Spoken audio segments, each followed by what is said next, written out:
देखो बच्चों, पिछले लेक्चर में हम आवेशों की साम्यावस्था तक पढ़ चुके हैं। इस लेक्चर में हम पढ़ेंगे कि वैद्युत बल रेखाएं क्या होती हैं और उससे आगे का जो चैप्टर है वो। ठीक है, तो बिना देरी के वीडियो को शुरू करते हैं। और अगर आप चैनल पर नए हैं तो चैनल को सब्सक्राइब कर लेना और वीडियो को लाइक और शेयर जरूर कर देना। ठीक है, चलो शुरू करते हैं वीडियो। तो वैद्युत बल रेखाएं क्या होती हैं? तो वैद्युत क्षेत्र को व्यक्त करने के लिए, वैद्युत क्षेत्र को व्यक्त करने के लिए, व्यक्त करने के लिए जिन काल्पनिक रेखाओं का उपयोग किया जाता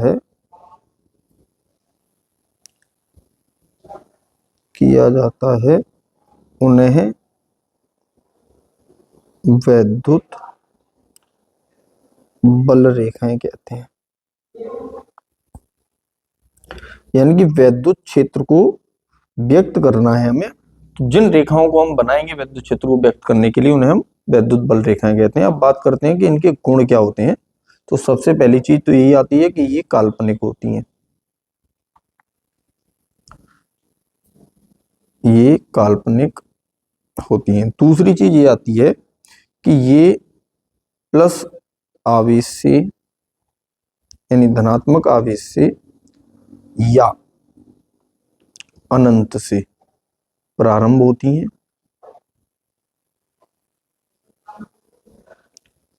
और ऋणात्मक आवेश या अनंत पर समाप्त होती हैं। यानी कि कोई भी जो बल रेखाएं होंगी वो क्या होंगी कि प्लस आवेश से तो स्टार्ट होंगी और माइनस आवेश पर उनका अंत होगा। समझो कैसे, जैसे मान लो कि कोई एक ही आवेश दिया है प्लस, तो उससे निकलने वाली बल रेखाएं कुछ ऐसी बनती हैं। ठीक है, और अगर कोई माइनस का आवेश होगा तो उससे निकलने वाली बल रेखाएं कुछ ऐसी बनेंगी।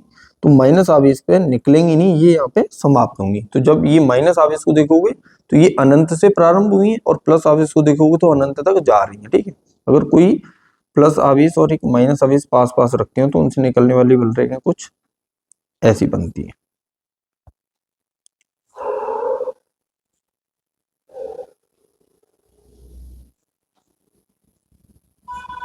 ठीक है, समझ में आ गई बल रेखाओं की बात।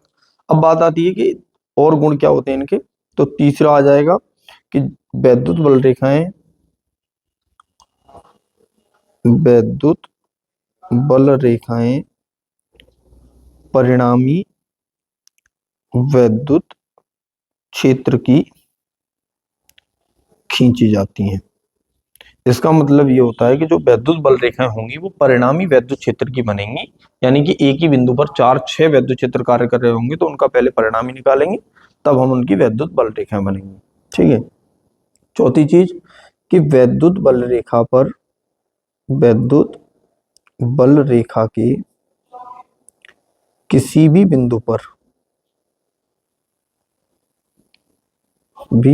पर खींची गई स्पर्श रेखा उस बिंदु पर वैद्युत क्षेत्र की दिशा को व्यक्त करती है।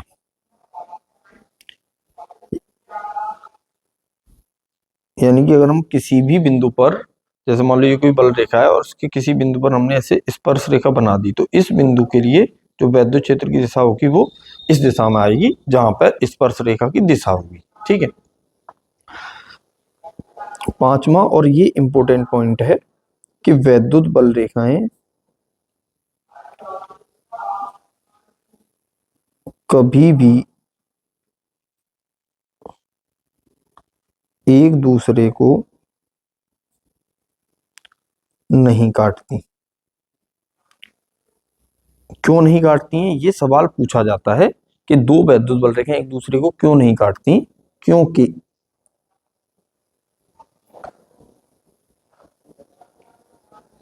क्योंकि एक ही बिंदु पर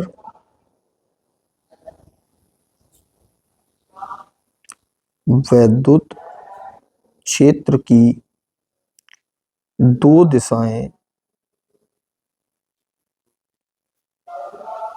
संभव नहीं है। जैसे मान लो अगर हम कोई दो बल रेखाएं बना दे रहे हैं और वो दोनों बल रेखाएं एक दूसरे को काट दें, तो इस बिंदु पर देखोगे तो वैद्युत क्षेत्र की दो दिशाएं होंगी, एक इधर होगी दिशा और दूसरी दिशा इधर होगी। लेकिन एक ही बिंदु पर वैद्युत बल रेखाओं की या वैद्युत क्षेत्र की दो दिशा संभव नहीं है, क्योंकि वैद्युत बल रेखाएं उस बिंदु पर कार्यरत जितनी भी वैद्युत क्षेत्र होंगे उनके परिणामी को लेकर ही बनाई गई है। तो परिणामी वैद्युत क्षेत्र की दो दिशाएं संभव नहीं है, इसलिए ये कभी भी एक दूसरे को नहीं काटेंगी। जहां वैद्युत बल रेखाएं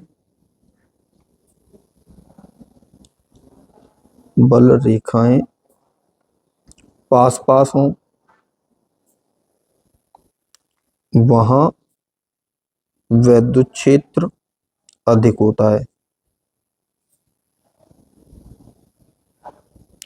और जहां दूर दूर हो वहां वैद्युत क्षेत्र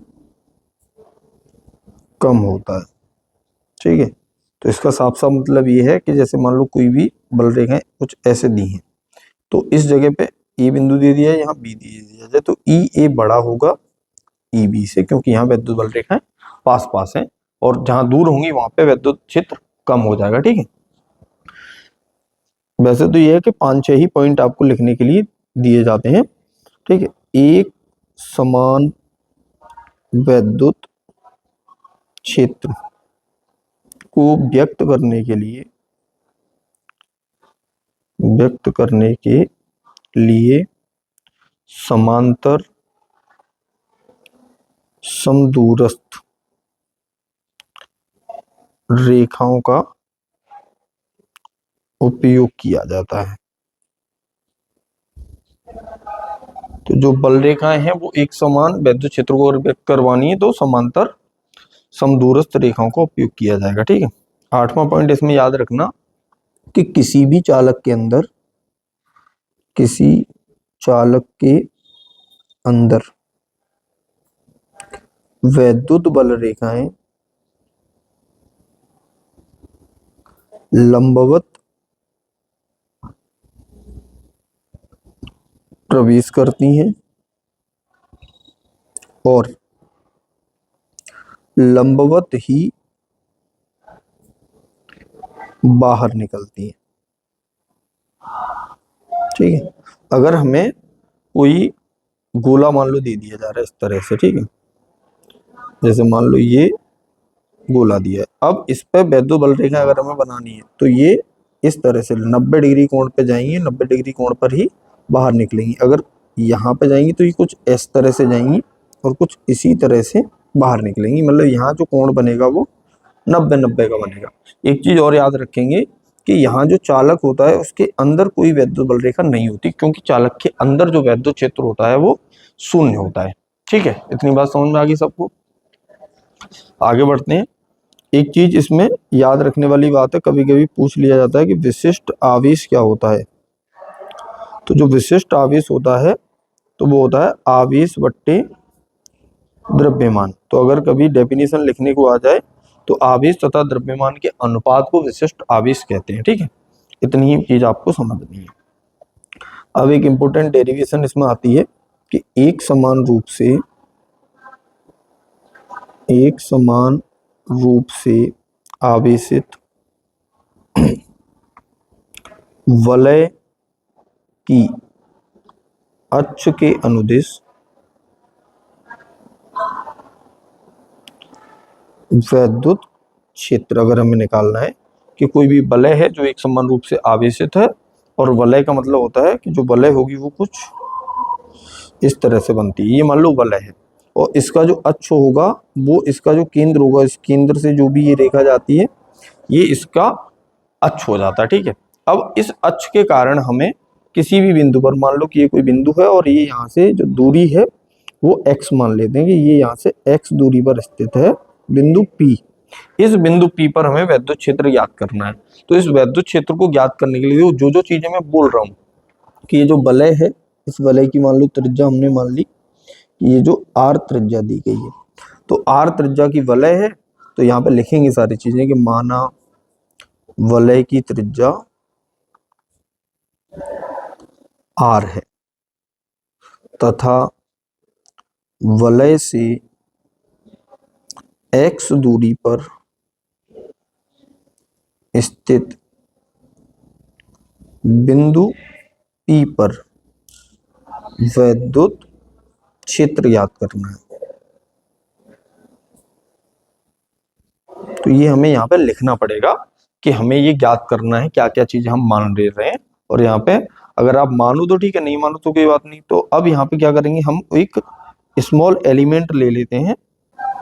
मान लो हमने यहाँ पे एक स्मॉल एलिमेंट ले लिया इस जगह पे कि डी एल लंबाई का, तो इस डी एल लंबाई पे मान लेते हैं डी क्यू आवेश है।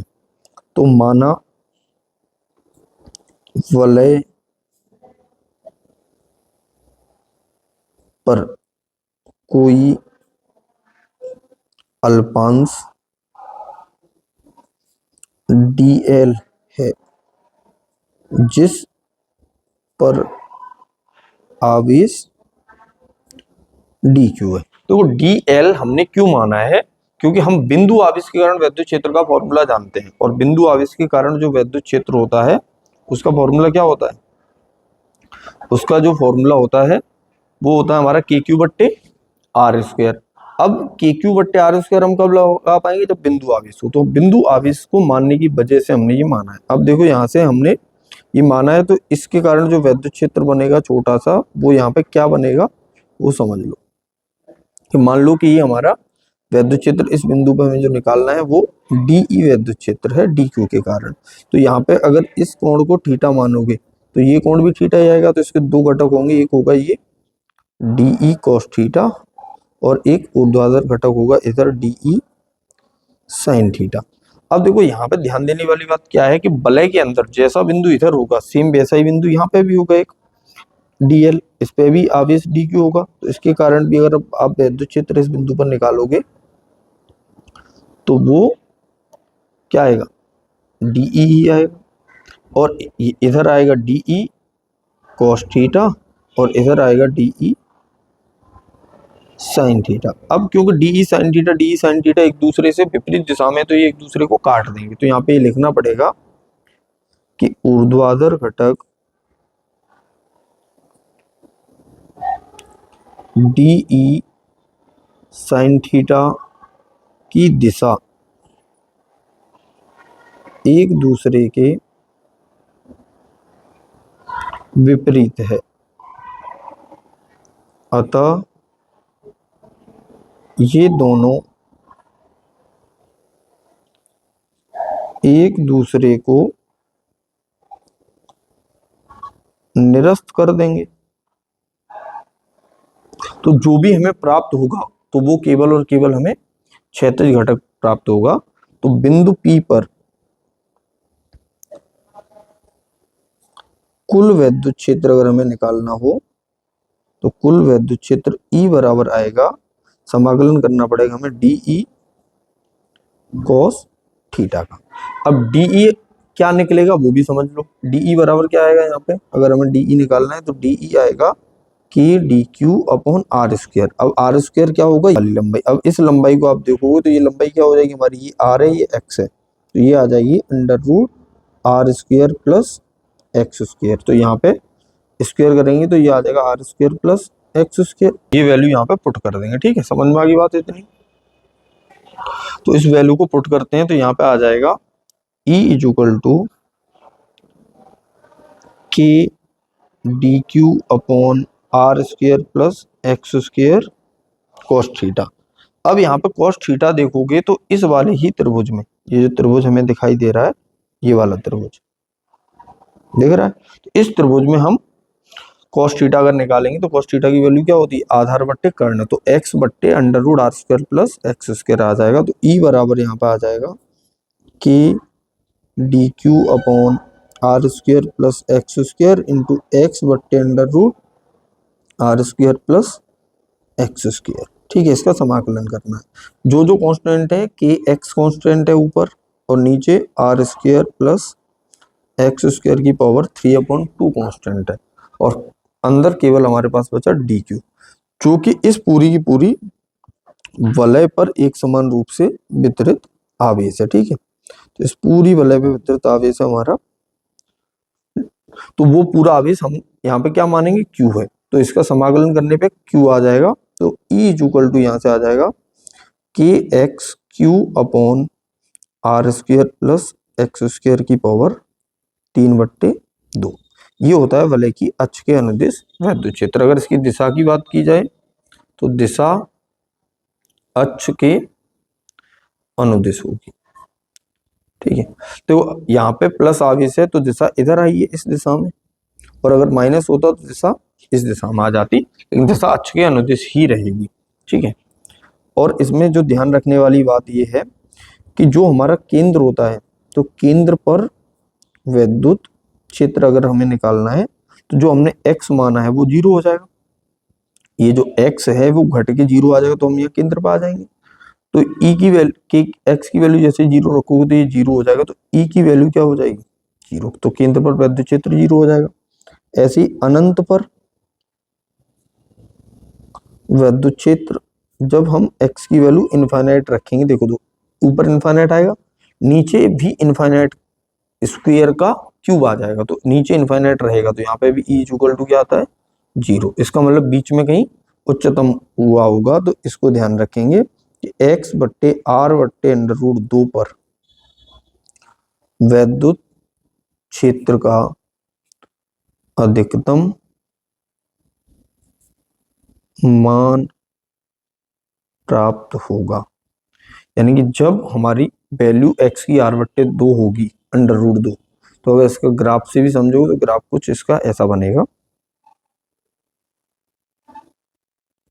यहाँ पे 0 होता है और उसके बाद ये कुछ ऐसा, और सेम ऐसा ही इधर भी बनता है। ठीक है, दोनों तरफ ही विद्युत क्षेत्र वो सेम होगा, और इस अधिकतम वैल्यू को देखोगे तो यहाँ x बराबर आर बट्टे अंडर रूट 2 आएगा, तो ये x और इधर विद्युत क्षेत्र E होता है।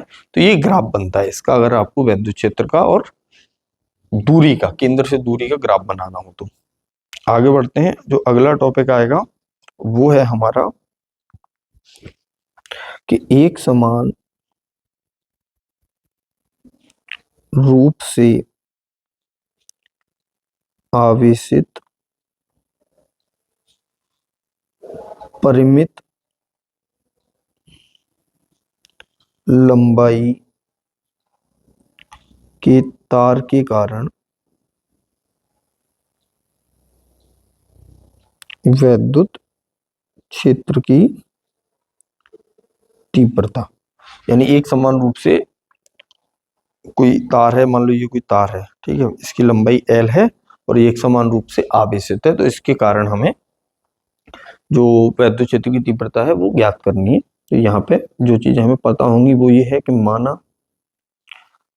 तार की लंबाई L है तथा तार का रेखीय आवेश घनत्व लैम्डा है, ये हमें दिया गया मान लेते हैं। ठीक है, अब जब हम इस फिगर को बनाएंगे तो जो मान लेते हैं कि ये यहां से दूरी है कोई x या r, कुछ भी मान लो। ठीक है, तार से x दूरी पर स्थित बिंदु, कोई एक बिंदु मान लो A पर विद्युत क्षेत्र ज्ञात करना। ठीक है, तो ये बिंदु हमने ए मान लिया, इस पर हमें विद्युत क्षेत्र ज्ञात करना है। अब जब हम इस तार के अंदर कोई घटक लेंगे, तो मान लो हमने ये dl लंबाई का एक घटक लिया जिस पर dq आवेश है।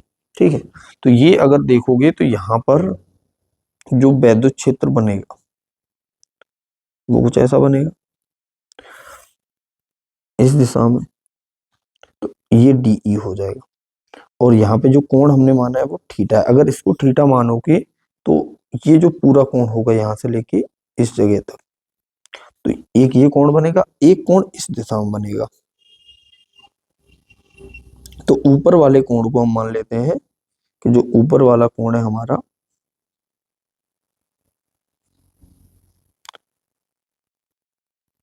ये दिया है हमारा φ1 और नीचे वाला कोण है φ2।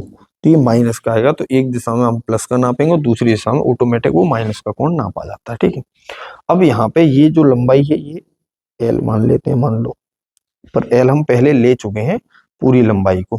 ठीक है, तो इस पूरी लंबाई को कैपिटल एल लिख दे रहे हैं कि कैपिटल एल है, जरूरत पड़ेगी तो इसका यूज करेंगे। ठीक है, ये एल मान लिया हमने, ये हमें एक्स दी है यहाँ से लेके यहाँ तक। तो अब कुछ चीजें हमें इसमें पहले से ही ज्ञात करनी पड़ेंगी, तो उन चीजों को हम पहले ज्ञात कर लेते हैं कि क्या क्या चीजें हमें जरूरत पड़ने वाली है। ठीक है, अब इसमें हमें सबसे पहले जो लेमडा दिया है, क्योंकि डी क्यू चाहिए, तो लेमडा इक्वल टू क्या होता है D Q upon D L. तो यहाँ से डी क्यू इक्वल टू आ जाएगा लेमडा डी एल। अब डी एल भी चाहिए, डीई निकालोगे तो आप केवल फॉर्मूला लिख दोगे वहां पे।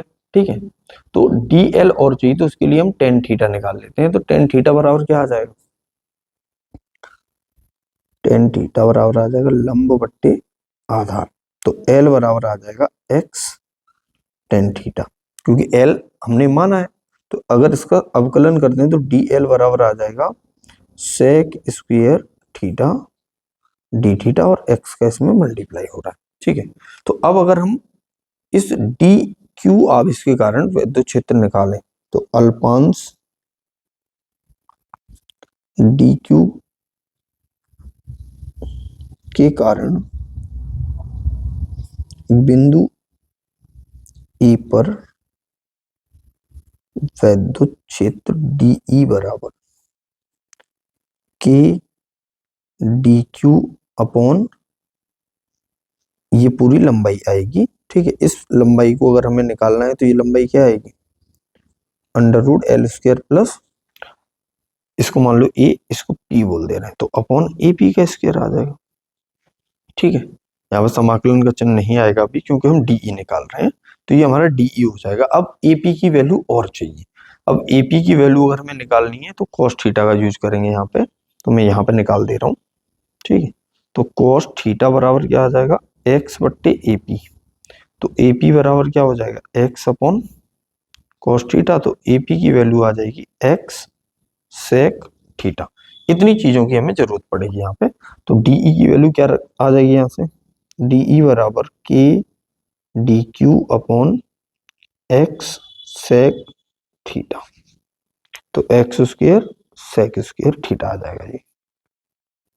ठीक है, अब समझो यहाँ पे कि जो डीई आया इसके भी दो घटक होंगे, एक होगा क्षैतिज घटक और एक होगा ऊर्ध्वाधर। लेकिन अगर हम तार के रेस्पेक्ट में देखें तो ये हमारा तार के लंबवत है, तो इसको हम ई लंबवत से प्रदर्शित कर दे रहे हैं, और इधर आएगा ई समांतर। तो ये आएगा डीई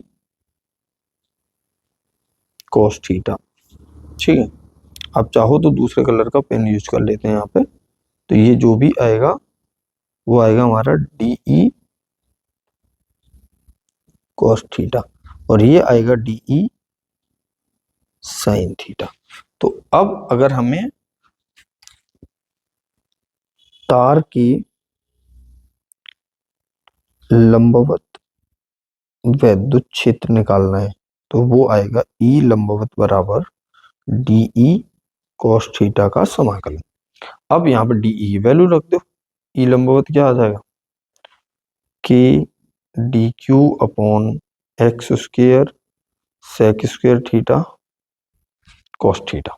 ठीक है, अब डी क्यू की वैल्यू हम क्या निकाल चुके हैं, लेमडा, ये देखो लेमडा डी एल। तो यहाँ रख दो कि lambda D L upon X square sec square theta into cos theta. और यहाँ पे एल की भी वैल्यू क्या निकाल रही है, एक्स सेक स्क्वायर थीटा, ये भी रख दो डी एल की। ठीक है, तो K lambda X sec square theta upon X square sec square theta D theta, और यहाँ पे कॉस थीटा। तो सेक स्क्वायर थीटा से सेक स्क्वायर थीटा कट गया, एक एक्स से एक एक्स कट गया, तो के लेमडा और एक्स ये तीनों कांस्टेंट है, और यहाँ पे कॉस थीटा डी थीटा आ जाएगा, और ये -φ2 से प्लस के 5 तक इसका समाकलन कर देंगे।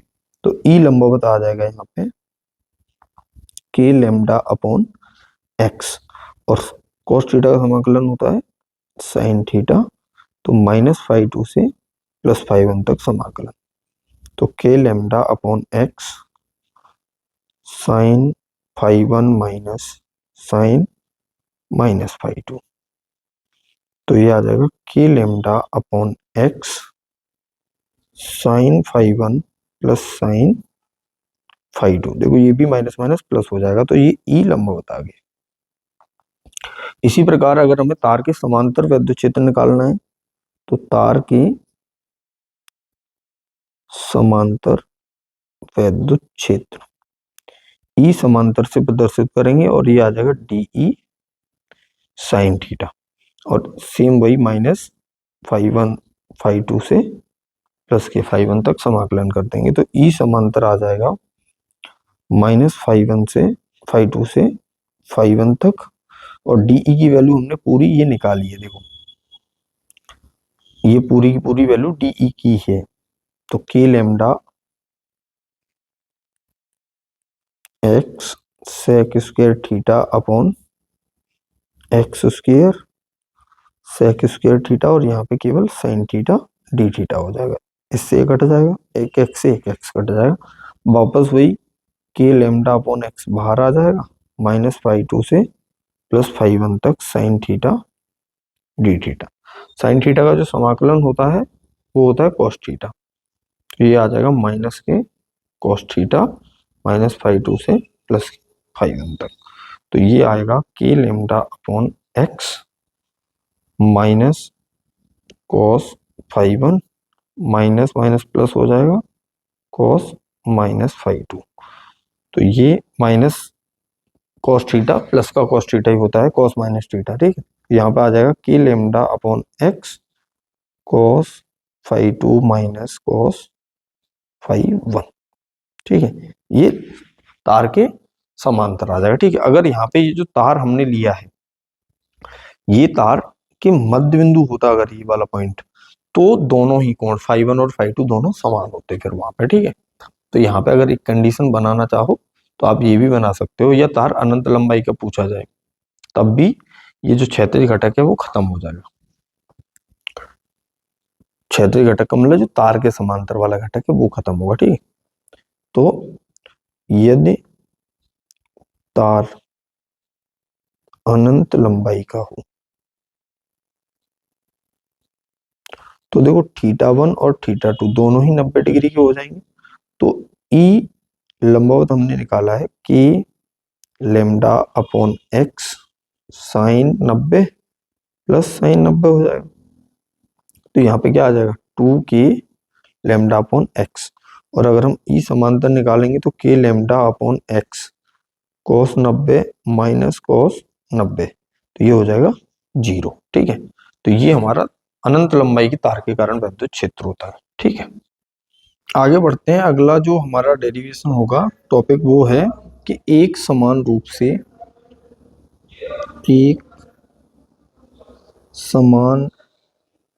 से आवेशित चाप के कारण केंद्र पर वैद्युत क्षेत्र, ये डेरिवेशन करना है हमें, ठीक है। तो इस डेरिवेशन को करने के लिए सबसे पहले तो हम फिगर ही बनाएंगे कि मान लो ये कोई चाप है जिसका ये कोई सेंटर है, केंद्र, ठीक है। अब केंद्र पर इस चाप के द्वारा कोई ना कोई कोण बनेगा। तो मान लेते हैं कि ये जो कोण बन रहा है वो कोण बन रहा है पूरा का पूरा थीटा, ठीक है। अब थीटा होता है कोण, तो कोण बराबर क्या होता है चाप बट्टे त्रिज्या। ये हमें याद रखना है इसको सॉल्व करने के लिए, और बाकी चीजें वही लेनी है कि ये एक समान रूप से आवेशित चाप है जिसकी त्रिज्या r है, ठीक है। और इसके कारण हमें केंद्र O पर वैद्युत क्षेत्र ज्ञात करना है। तो मान लो हमने कोई अल्पांश लिया dl और उस पर आवेश है dq, अब इस dl के कारण यहाँ पे जो वैद्युत क्षेत्र बनेगा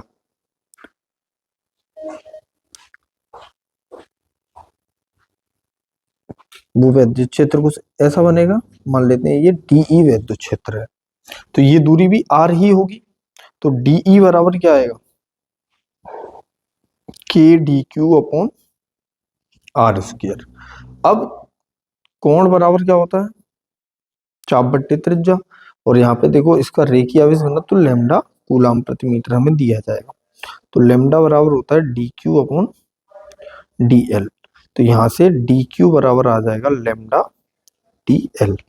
तो अब देखो यहाँ पर अगर आप देखोगे तो इसके दो घटक आएंगे, जैसे मान लो कि ये जो सेंटर बीचों बीच मान लेते हैं इसका ये है, तो ये एंगल मान लिया हमने कि ये अल्फा एंगल है, ठीक है। देखो यहाँ पे मैं आपको दूसरे कलर का पेन यूज कर लेता हूँ जिससे आपको चीजें दिखाई देने लगे, समझो। जैसे मान लो ये हमने ये लिया और ये इसका बीचों बीच था, तो ये यहाँ से जो एंगल बन रहा है वो अल्फा मान लिया हमने, और ये पूरा का पूरा जो एंगल था वो पूरा थीटा था ये, तो यहाँ पे आधा एंगल कितना हो जाएगा, थीटा बाई 2, और इधर वाला एंगल हो जाएगा माइनस थीटा बाई 2, ठीक है। जब हम लिमिट लगाएंगे उसके लिए ये बता रहा हूँ मैं, ठीक है। तो यहाँ पे ये जो एंगल था इसके हिसाब से जो वैद्युत क्षेत्र बन रहा था वो इधर बन रहा था डीई। अब इस डीई के दो घटक होंगे, एक ये घटक और एक ये घटक, इधर होगा डीई कॉस थीटा, इधर होगा डीई साइन थीटा। ऐसे ही सेम इधर भी एक एलिमेंट आएगा, उसके लिए इधर आएगा डीई साइन थीटा, इस तरह से बनेगा डी, और इधर आ जाएगा वही डीई कॉस थीटा, ठीक है। इससे ये दोनों आपस में कैंसिल हो जाएंगे, जैसे बाकी डेरिवेशन में हमने लिखा है वैसे इसमें भी लिख देंगे कि जो हमारे ऊर्ध्वाधर घटक हैं वो एक दूसरे को निरस्त कर दे रहे हैं। तो यहां से जो डीई आएगा केंद्र पर कुल वैद्युत क्षेत्र जो आएगा वो अगर हमें फाइंड करना है तो E इक्वल टू आएगा डीई कॉस थीटा। अब डीई की वैल्यू हम निकाल चुके हैं, K D Q upon R square cos theta. अब डी क्यू की वैल्यू भी निकाल ली हमने कि K D L upon R square, यहाँ पर लेमडा और आ जाएगा कॉस थीटा, और यह लिमिट माइनस थीटा बाई 2 से प्लस के थीटा बाई 2 लगा दी हमने। अब देखो समझो यहाँ पे कि जो हमारा डी एल निकाला है तो कोण बराबर क्या होता है, चाप बट्टे त्रिज्या, तो चाप बराबर क्या हो जाएगा, थीटा बराबर ये पूरी की पूरी लंबाई आ जाएगी इसकी। देखो ये मान लो ये पूरी लंबाई हमने यहाँ से लेके यहाँ तक ये पूरी की पूरी लंबाई एल मान ली, तो ये अगर एल है तो ये आ जाएगा theta is equal to L upon R, तो एल बराबर थीटा आर, तो डी एल बराबर आर डी थीटा आ जाएगा। तो यहाँ पे ये वैल्यू पुट कर देंगे, तो माइनस थीटा बाई 2 से प्लस के theta by 2 K lambda R D theta बट्टे आर स्क्र और साथ में कॉस थीटा, तो एक आर से एक आर कट जाएगा, तो के लेमडा अपॉन आर तो बाहर आ गए माइनस थीटा बाई 2 से प्लस थीटा बाई 2, तो के लेमडा बाहर आ गए, अंदर केवल बचा cos theta D theta. Cos theta का समाकलन होता है साइन थीटा, तो ये आ जाएगा साइन थीटा और लिमिट माइनस थीटा बाई 2 से प्लस थीटा बाई 2, तो इसको हम लिख सकते हैं K lambda upon R sine theta by 2 minus sine minus theta by 2, तो ये माइनस माइनस प्लस हो जाएगा, तो ये हो जाएगा 2 K lambda upon R sine theta by 2। तो ये हमारा वैद्युत क्षेत्र होगा केंद्र पर किसी भी चाप के कारण, ठीक है। समझ में आ गया इतना, तो इतना अगर समझ में आ गया है तो अब आगे बढ़ते हैं। अगला टॉपिक है हमारा वैद्युत द्विध्रुव, वैद्युत द्विध्रुव क्या होता है। तो अगर हम किन्हीं दो आवेशों को, जिनमें से एक आवेश प्लस का हो और दूसरा आवेश माइनस का हो, दोनों को कुछ दूरी पर रख देते हैं तो इस निकाय को वैद्युत द्विध्रुव कहते हैं। यानी कि जब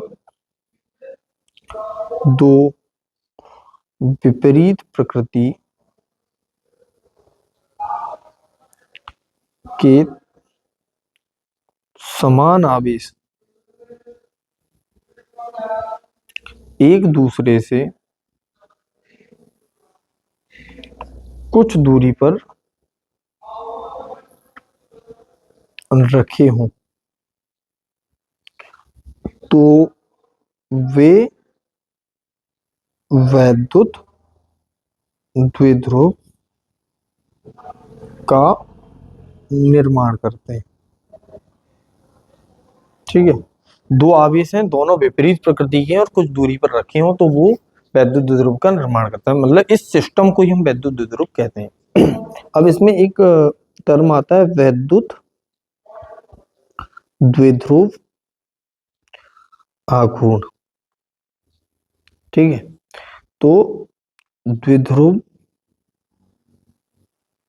में उपस्थित किसी एक आवेश के परिमाण तथा उनकी बीच की दूरी के गुणनफल को वैद्युत द्विध्रुव आघूर्ण कहते हैं। इसे P से प्रदर्शित करते हैं और जो वैद्युत द्विध्रुव आघूर्ण होती है यह एक सदिश राशि होती है।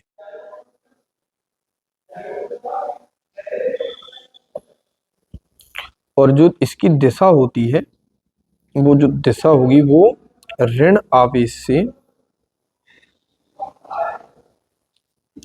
धन आवेश की ओर होती है। ठीक है, तो अगर वैद्युत द्विध्रुव मान लो ये बना दिया आपने, एक प्लस क्यू है एक माइनस क्यू है, बीच की दूरी हमने 2l ले लिए। तो 2l दूरी यहाँ पे इसलिए लेते हैं कि द्विध्रुव से जब भी कोई दूरी नापेंगे तो बीचों बीच से नापते हैं, तो P इक्वल टू आ जाएगा Q इंटू 2l। ठीक है, यहाँ पे ये जो L है या 2l है वो विस्थापन है। ठीक है, इसका एक और मात्रक होता है डिवाई, और एक डिवाई बराबर होता है 1/3 गुणा 10⁻⁻29 कूलाम इंटू मीटर। ठीक है, ये भी हम थोड़ा सा याद रख सकते हैं, कभी पूछ लिया जाए बाई चांस ऑप्शन में या किसी और चीज में तो इसे याद रखेंगे। ठीक है, अब इसमें दो डेरिवेशन वैद्युत द्विध्रुव आघूर्ण से संबंधित वो आते हैं कि जो वैद्युत द्विध्रुव है तो वैद्युत द्विध्रुव की अच्छी स्थिति में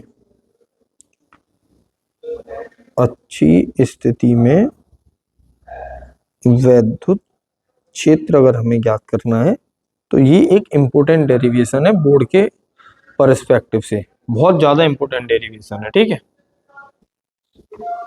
तो इस डेरिवेशन को करने के लिए हमें एक फिगर बनाना पड़ेगा। तो इसमें मान लो यहाँ पे मैं फिगर बना देता हूँ। तो एक हमारा माइनस क्यू आवेश है और एक प्लस क्यू आवेश है, दोनों एक दूसरे से 2l दूरी पर रखे हुए हैं। तो यहाँ से जो दूरी नापेंगे इधर वाली दूरी l हो जाएगी और इधर वाली दूरी भी l हो जाएगी, और यहाँ से कुछ दूरी पर मान लेते हैं ये कोई बिंदु है A, और यहाँ से इसकी जो डिस्टेंस है वो r डिस्टेंस है, और इस r डिस्टेंस पर स्थित एक बिंदु है A, इस पर हमें वैद्युत क्षेत्र याद करना है। ये जो कुछ भी मैंने बोला है यहाँ पे वो सारी चीजें आपको लिखनी पड़ेंगी। ठीक है, अब यहाँ पर अगर हमें वैद्युत क्षेत्र याद करना है तो इसको ज्ञात करने के लिए देखो यहाँ पे ये वाला जो आवेश है ये, तो इसकी जो दूरी है यहाँ से ये हो जाएगी r माइनस एल, और ये वाला जो आवेश है इसकी दूरी हो जाएगी r प्लस एल। ठीक है, अब जब हम इसके लिए निकालेंगे तो ये इधर वैद्युत क्षेत्र बनाएगा, मान लो ये हो गया हमारा E1, और ये इधर बनाएगा ये वाला माइनस वाला। ठीक है, तो इसको मान लेते हैं हम E2। तो यहाँ पे वो सारी चीजें आपको लिख देनी है कि वैद्युत द्विध्रुव है और उस वैद्युत द्विध्रुव से r दूरी पर एक बिंदु स्थित है A, उस बिंदु पर हमें वैद्युत क्षेत्र की तीव्रता ज्ञात करनी है। इसी को अच्छी स्थिति कहते हैं जब हम इसे इस तरह से सीधा सीधा रखते हैं। ठीक है, तो बिंदु ए पर प्लस क्यू आवेश के कारण वैद्युत क्षेत्र, अगर हमें प्लस क्यू आवेश के कारण वैद्युत क्षेत्र याद करना है तो ये हमने E1 माना है और ये आ जाएगा K Q upon R minus L का स्क्वायर। ऐसे ही बिंदु ए पर माइनस क्यू आवेश के कारण वैद्युत क्षेत्र हमने माना है E2 और E2 आ जाएगा K Q upon R plus L का होल स्क्वायर। ठीक है, अब यहाँ पे क्योंकि जो हमारा माइनस वाला है ये दूर है, ये वाला आवेश देखो दूर है, तो इसका वैद्युत क्षेत्र इस जगह पे छोटा होगा और ये जो पास है उसका वैद्युत क्षेत्र बड़ा होगा। तो अगर हमें परिणामी वैद्युत क्षेत्र निकालना है तो बिंदु ए पर परिणामी वैद्युत क्षेत्र, तो परिणामी वैद्युत क्षेत्र E आएगा वो होगा E1 माइनस E2, क्योंकि दोनों की दिशाएं बराबर है, वो अलग अलग है। तो ये आ जाएगा K Q upon R minus L का whole square minus K Q upon R plus L का होल स्क्वायर। तो जो E आ जाएगा यहाँ पे E is equal to R minus L R plus L, दोनों का स्क्वायर करना है तो K Q R plus L का whole square minus K Q R minus L का होल स्क्वायर। तो E की वैल्यू आ जाएगी E is equal to K Q common आ गया दोनों में से और यहाँ बच जाएगा नीचे R square minus L square का होल स्क्वायर। तो ऊपर बचा R square plus L square plus 2RL और यहाँ माइनस लगा हुआ है तो यहाँ minus R square minus L square plus K 2RL आ जाएगा। ठीक, अब यहाँ पे अगर E को निकालोगे तो आर स्क्वायर से आर स्क्वायर कट जाएगा, एल स्क्वायर से एल स्क्वायर कट जाएगा, तो यहाँ बचा है E is equal to 4 K Q R L upon R square minus L square का होल स्क्वायर। अब इसको हम लिख सकते हैं 2 के क्यू इंटू 2L। ठीक है, दो दूनी 4 होता है, 4 को ही लिखा है और ये हमें R square minus L square का होल स्क्वायर दिया ही है। अब हम जानते हैं कि P इज इक्वल टू होता है क्यू इंटू 2L, तो यहाँ पे Q इंटू 2L की जगह P पुट कर दो तो E इज इक्वल टू आ जाएगा 2KP upon R square minus L square का होल स्क्वायर। ठीक है, ये हमारा वैद्युत क्षेत्र होता है कायदे से। अब यहाँ पे एक कंडीशन आ जाती है कि यदि R बहुत बहुत बड़ा हो L से, तो जो एल स्क्वायर है उसको लगभग हम 0 के बराबर मान लेंगे और E इज इक्वल टू बनाएगा 2KP अपॉन सॉरी एक यहाँ पे R छूट गया, के क्यू आर है, यहाँ पे R और है तो यहाँ KPR आएगा। ठीक है, 2KPR अपॉन R की पावर 4, तो यहाँ से आ जाएगा 2KP अपॉन RQ। ये हमारा वैद्युत क्षेत्र होता है अच्छी स्थिति में, अगर हमें वैद्युत क्षेत्र निकालना है तो। दूसरा जो डेरिवेशन उसमें आता है वो आता है कि वैद्युत द्विध्रुव की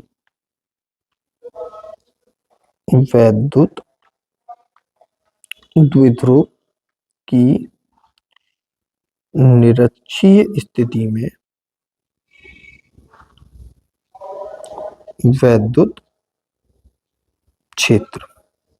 अब अगर हमें निरक्षीय स्थिति में वैद्युत क्षेत्र निकालना है तो वो कैसे निकालेंगे समझो। तो सबसे पहले तो हम यहाँ पे एक ट्रायंगल बना लेते हैं, ट्रायंगल तो नहीं बनाना चाहिए वैसे पर ट्रायंगल बन जाएगा, आगे समझना ध्यान से कि मान लो कि ये हमारा कोई वैद्युत द्विध्रुव है, एक प्लस क्यू और एक माइनस क्यू। अब इसकी जो अच्छी स्थिति होगी वो इसके लंबवत होती है ये, तो ये इसकी अच्छी स्थिति हो जाएगी। अब अच्छी स्थिति पर R दूरी पर हमें वैद्युत क्षेत्र याद करना है, ये भी L है और ये भी L ही है। अब इस R दूरी पे देखोगे तो ये वाला जो Q है प्लस का माइनस वाला, ये अपनी ओर वैद्युत क्षेत्र बनाएगा, इसको जोड़ने वाली रेखा के अनुदिश इधर वैद्युत क्षेत्र बनाया है इसने E, इसको मान लो कि हम E1 कह दे रहे हैं और इधर जो वैद्युत क्षेत्र बनाएगा वो बनाएगा हमारा ये प्लस वाला और ये इससे दूर की ओर बनाएगा। ठीक है। तो इसका जो विद्युत क्षेत्र बना वो इस दिशा में बना, इसको मान लेते हैं कह दे रहे हम E2। अब अगर इस कोण को आप थीटा मानोगे तो इस E2 के दो घटक होंगे, एक इधर और एक इस साइड, सॉरी एक ऊपर की साइड। E2 के जो दो घटक होंगे वो ये हो जाएंगे। तो ये थीटा है तो ये भी थीटा होगा, तो ये आ जाएगा E2 cos थीटा, और इधर ये आ जाएगा E2 sin थीटा। इसके भी दो घटक होंगे, ये आएगा E1 cos थीटा और इधर आएगा E1 sin थीटा। अब देखो E1 cos sin थीटा और E2 sin थीटा दोनों एक दूसरे के विपरीत हैं। बाकी सारी चीजें इसमें भी लिखनी है हमें, वही सारी कि कैसे कैसे क्या क्या माना है, ठीक है। और लास्ट में ये भी लिख देंगे कि E1 और E2 दोनों बराबर होंगे। उसकी वजह ये है कि ये L दूरी है, ये R दूरी है, ये L दूरी है, ये R दूरी है। तो दोनों की ये वाली दूरी आएगी वो आएगी under root R square plus L square, इसके लिए भी under root R square plus L square आएगी। तो E1 और E2 दोनों बराबर आ जाएंगे और वो आएंगे K Q upon R square, यानी R square plus L square के बराबर। लेकिन अगर बिंदु ए इसको माना जाए तो बिंदु ए पर कुल, अगर हमें वैद्युत क्षेत्र याद करना है तो बिंदु ए पर जो कुल वैद्युत क्षेत्र निकलेगा वो क्या हो जाएगा वो समझे कि हमें बिंदु ए पर कुल वैद्युत क्षेत्र निकालना है। तो यहां पर आ जाएगा बिंदु ए पर कुल वैद्युत क्षेत्र E बराबर E1 cos theta plus E2 cos theta, पर E1 E2 दोनों बराबर है तो E इक्वल टू आ जाएगा 2E cos थीटा। अब यहाँ पर cos थीटा की वैल्यू यहाँ से निकालोगे तो cos थीटा बराबर क्या आएगा, लंब वो आधार बट्टे कर्ण, तो आधार बट्टे under root R square plus L square. तो E इक्वल टू आ गया K Q upon R square plus L square into L upon under root के अंदर R square plus L square, ठीक है। अब E इक्वल टू आ जाएगा R square plus L square की पावर 3/2 और 2k/q/l। अब इसको व्यवस्थित तौर तरीके से लिख दिया जाए तो E इक्वल टू हो जाएगा KQ into 2L upon R square plus L square की पावर 3/2। तो ये हो जाएगा KP upon R square plus L square की पावर 3/2। तो E equal to KP upon R square plus L square की पावर 3/2 आ गया। ये होता है हमारा वैद्युत क्षेत्र।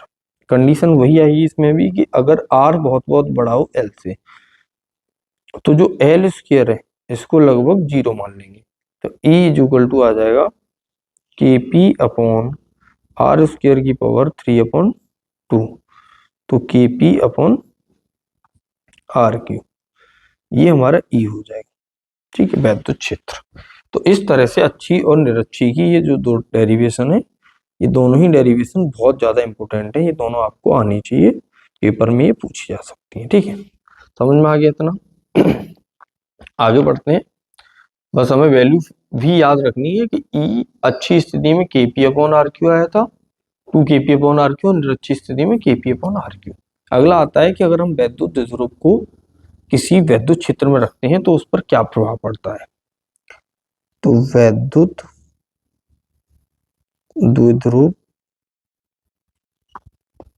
पर वैद्युत क्षेत्र में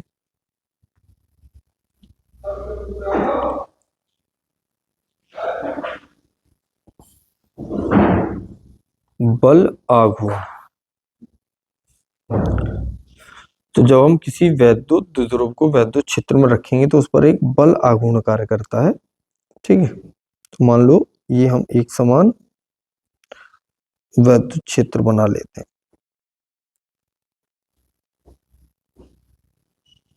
तो ये एक समान वैद्युत क्षेत्र हो गया हमारा। अब इसमें मान लेते हैं कि कोई वैद्युत द्विध्रुव रखा हुआ है, ठीक है, इधर -Q और इधर मान लिया हमने +Q है। तो अगर ये एक समान वैद्युत क्षेत्र E है तो इस पर ये इधर बल कार्य करेगा QE,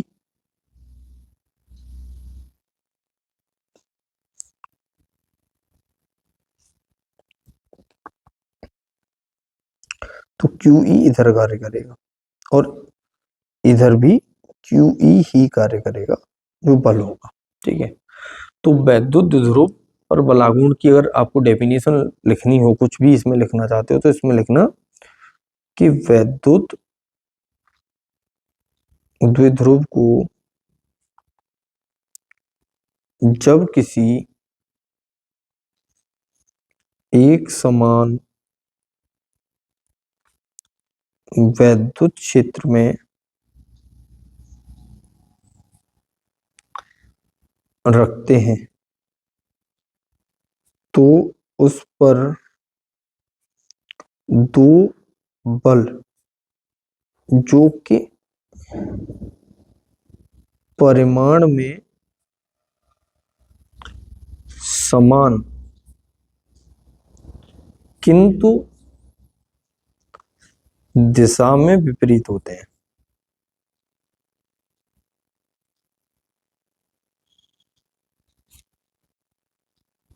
और जब भी ये कंडीशन बनती है तभी असल में जो हमारा बल आघूर्ण है वो कार्य करता है। ठीक है, जिससे द्विध्रुव पर एक बल आघूर्ण कार्य करने लगता है। ठीक है, तो जो बल आघूर्ण कार्य करेगा उसकी जो बल आघूर्ण की वैल्यू होती है वो होता है बल आघूर्ण बराबर बल इंटू लंबवत दूरी। ठीक है, तो अगर हम इस कोण को थीटा मान लें तो ये हमारी लंबवत दूरी हो जाएगी। तो ये एक्चुअल में इसके लिए लंबाई हुई L और ये हमारी जो द्विध्रुव की लंबाई होती है वो होती है 2L। तो ये L आ जाएगी 2L साइन थीटा। तो टाउ बराबर F into 2L sine theta और F की वैल्यू है QE, तो टाउ बराबर E into Q into 2L sine theta और ये हमारी P की वैल्यू होती है। तो टाउ बराबर आ जाएगा PE साइन थीटा। अगर हमें इसका टाउ वेक्टर लिखना हो तो टाउ वेक्टर बराबर आ जाएगा P vector cross E vector. ठीक है, तो इस तरह से हम इसे सॉल्व कर सकते हैं। तो ये हमारा बल आघूर्ण आ जाएगा। इसमें ये ध्यान रखेंगे कि जब भी यदि किसी वैद्युत क्षेत्र को एक समान वैद्युत क्षेत्र में जब भी किसी वैद्युत द्विध्रुव को एक समान वैद्युत क्षेत्र में रखा जाता है तो उस पर लगने वाला कुल बल सदैव शून्य होता है, परंतु बल आघूर्ण का जो मान है वो शून्य हो भी सकता है और नहीं भी हो सकता। ये कंडीशन इसमें होती है। और अगर हम किसी असमान वैद्युत क्षेत्र में रखेंगे तो बल आघूर्ण जो होगा वो शून्य हो भी सकता है और नहीं भी हो सकता है, लेकिन वैद्युत बल कभी भी असमान वैद्युत क्षेत्र में शून्य नहीं होगा। ठीक है, अब बढ़ते हैं आगे। वैद्युत द्विध्रुव पर को वैद्युत क्षेत्र में घुमाने में किया गया कार्य अगर हमें निकालना हो। ठीक है, वैद्युत द्विध्रुव को वैद्युत क्षेत्र में घुमाने में किया गया कार्य। अगर हम वैद्युत द्विध्रुव को वैद्युत क्षेत्र में घुमाएंगे तो उसमें क्या कार्य हमें करना पड़ेगा। तो सेम वही कंडीशन है। मान लो कि ये हमारा कोई एक समान वैद्युत क्षेत्र है। ठीक है, तो इस एक समान वैद्युत क्षेत्र के अंदर हमने कोई बल आघूर्ण वो वैद्युत द्विध्रुव रख दिया और इस वैद्युत द्विध्रुव को मान लो कि ये हमारा अभी θ1 कोण पे था और हमने इसको इस θ2 कोण तक घुमा दिया। जो कोण है वो θ2 कर दिया। तो यहाँ पर घुमाने में इसमें क्या कार्य हमें करना पड़ा, तो वो कार्य अगर हमें निकालना हो तो किया गया कार्य जो होता है, किया गया कार्य तो dw इज इक्वल टू होता है टाउ d थीटा। यानी कि यहाँ पे जो बल आघूर्ण में अगर हम कोणीय विस्थापन का गुणा करते हैं तो हमारा कार्य आ जाता है। तो ये आ जाएगा dw बराबर PE sine theta d theta. और यहाँ कहां से कहां तक घुमाया हमने, θ1 से θ2। तो जो डी डब्ल्यू की जगह पर डब्ल्यू हो जाएगा और ये हो जाएगा पीई बाहर, साइन थीटा का समाकलन हो जाएगा माइनस के कॉस थीटा, थीटा 1 से थीटा 2। तो ये आ जाएगा PE cos theta 2 minus cos theta 1। ठीक है, माइनस बाहर रख दिया, तो ये हमारा कार्य आएगा। ठीक है, अगर हमें प्रारंभिक कोण न दिया जाए, ये याद रखेंगे। इसमें देखो तमाम सारी कंफ्यूजन होती है, तो मैं आपकी कंफ्यूजन के लिए, वो हटाने के लिए केवल एक सिंगल चीज बता देता हूं कि यदि प्रारंभिक कोण न दिया जाए तो theta 1 is equal to 0 degree लेंगे और थीटा 2 की जगह पर रख देंगे थीटा। तो W इज इक्वल टू आ जाएगा minus PE cos theta minus cos 0, और कॉस 0 की वैल्यू 1 होती है, तो ये हो जाएगा minus PE cos theta minus 1, और माइनस को अंदर भेज दोगे तो W इज इक्वल टू आ जाएगा पीई 1 माइनस कॉस थीटा। और अगर हमें स्थितिज ऊर्जा निकालनी हो तो स्थितिज ऊर्जा परिभाषित करने के लिए जो हमारा थीटा 1 होता है उसको 90 डिग्री मान लेंगे और थीटा 2 को मान लेंगे थीटा। ठीक है, देखो एक जगह की स्थिर ऊर्जा को शून्य माना जाता है, इसलिए तभी हम परिभाषित कर सकते हैं। तो U इज इक्वल टू आ जाएगा माइनस के PE cos theta minus cos 90। तो U इज इक्वल टू हो जाता है यहां से माइनस के पीई कॉस थीटा। ठीक है, तो आपकी कंफ्यूजन को ज्यादा ना बढ़ाते हुए बड़ा सिंपली इसको सॉल्व किया जा सकता है। इसमें एक चीज याद रखेंगे कि यदि थीटा बराबर 0 डिग्री हो तो U इज इक्वल टू आएगा माइनस का पीई, और इसको बोला जाता है स्थायी अवस्था। और यदि थीटा बराबर हो 180 डिग्री तो U इज इक्वल टू होता है पीई, इसको बोलते हैं अस्थायी अवस्था। अगर आप इनको समझना चाहते हो तो जल्दी से, बिना देरी के जल्दी से समझ लो कि स्थायी अस्थायी का क्या मतलब है। मान लो कि ये हमारा कोई वैद्युत द्विध्रुव है और ये वैद्युत क्षेत्र की दिशा है, तो इन दोनों के बीच का कोण देखो, ये माइनस क्यू और ये प्लस क्यू होगा, तो यहाँ पे थीटा बराबर 0 डिग्री हो जाएगा, क्योंकि इसकी जो दिशा है वो इधर होगी और वैद्युत क्षेत्र की दिशा भी उधर ही है। तो यहाँ पे थीटा बराबर 0 डिग्री। अब देखो इसको अगर अपनी स्थिति से थोड़ा सा भी घुमाया जाए, जैसे ऊपर को हम लेके गए, अब घुमाएंगे तो यहाँ पर जो बल कार्य कर रहा था ये इधर क्यू ही था और ये इधर क्यू ही था। यहाँ पर कार्य क्या करेगा, इधर क्यू ही कार्य करेगा और इधर क्यू ही कार्य करेगा। यानी कि जैसे ही हम इसको थोड़ा सा उठा के ऊपर फिर छोड़ देंगे तो वापस ये पुनः उसी अवस्था में आना चाहेगा जहां आर था पहले से।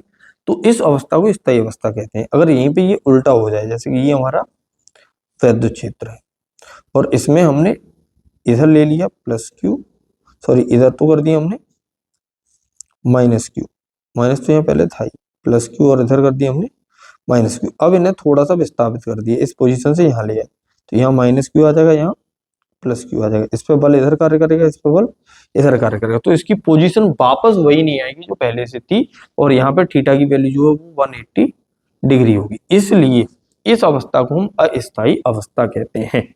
तो ये दोनों ही जो केस है वो इंपॉर्टेंट है।